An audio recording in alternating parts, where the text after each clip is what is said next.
Hi guys, দেখো আমি শাড়ি পরে নিয়েছি। এই শাড়িটা কার বলো তো? আমার মায়ের শাড়ি। আমার মা এইসব শাড়ি প্রচুর পছন্দ করতো। আমার মা এরকম অনেক শাড়ি পরেছে।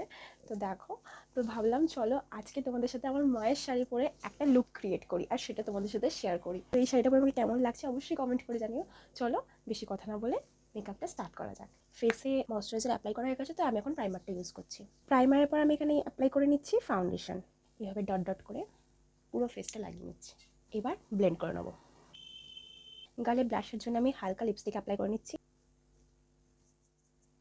তারপরে আমি কম্প্যাক্ট পাউডারটা দিয়ে মেকআপটাকে সেট করে নেবো।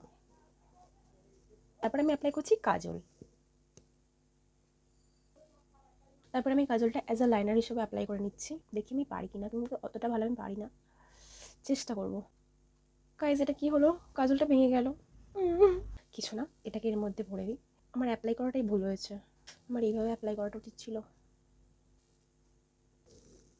আমি দেখো কাজলটা উপরেও অ্যাপ্লাই করে নিয়েছি, নিচে অ্যাপ্লাই করে নিয়েছি, আর ভালোভাবে স্মাচও করে দিয়েছি, দেখতে পাচ্ছ।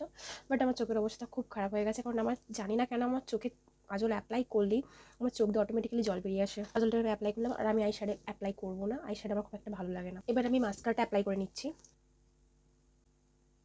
আইব্রোটা একটু সেট করে নিচ্ছি। আইব্রো আমার প্লাক করা নেই। অ্যান্ড লাস্ট অ্যাপ্লাই করছি লিপস্টিক। মেকআপ তো আমার ডান। এবার এর সাথে আমি কী কানে পরবো সেটা এখন খুঁজবো। গাইস, আমি এর শাড়ির সাথে কোনো কানের ম্যাচিং পাচ্ছি না।